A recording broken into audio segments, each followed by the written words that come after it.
Morning plus one student. Myself Shivshant Sharma, being a teacher of physics.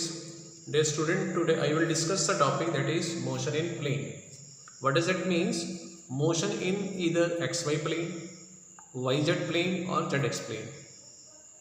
Dear students, for own convenient, let particle or an object at a time t1 initially lying at point A having the position vector r1. हमने क्या किया, ए point के ऊपर जो object लाई कर रहा था उसको हमने किक किया, उसको फोर्स लगाया और ऑब्जेक्ट डिस्प्लेस होकर के पहुंच गया एट द पॉइंट बी. कब पहुंचा वो बी पॉइंट पर? At a time t2. Let position vector of the object lying at point B is r2 vector. Now our target is to sort out the displacement vector AB of the object. तो triangle of vectors addition apply करेंगे. From this figure, OA vector and AB vector, they are in same order. So that's why this third side being in opposite order will give the resultant of R1 vector and AB vector. So I will apply the triangle of vectors addition. O A vector plus A B vector, इन दोनों का sum होगा O B vector के बराबर because these two vector are in same order.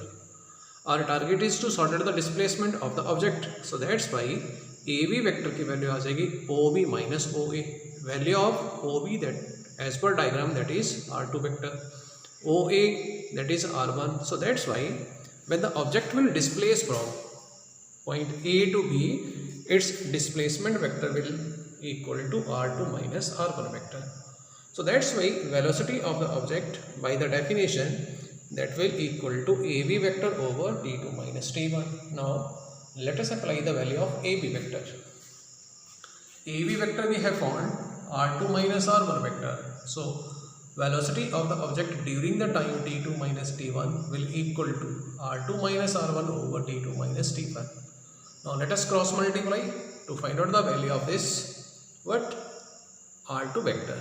तो r2 minus r1 vector cross multiply करने से ये वाली आ जाएगी. ठीक. Now I will change the notation. Let initially or at t1 equal to 0, position vector r1 is equal to r0, and at time t2 equal to t, position vector r2 of the object is equal to r. Now let us apply these values in this equation. Then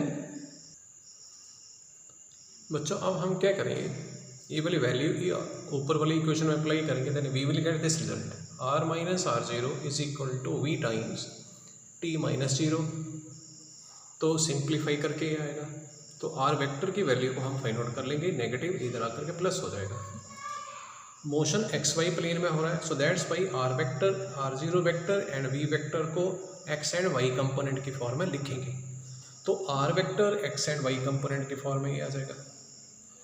are का X component along X axis that is X, R का Y component that is Y along Y axis that is specified by J cap.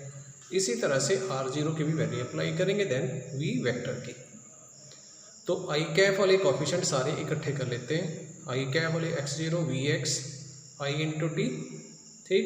Then finally हम क्या करेंगे, दोनों side I cap and J cap के coefficient को compare करेंगे, equate करेंगे.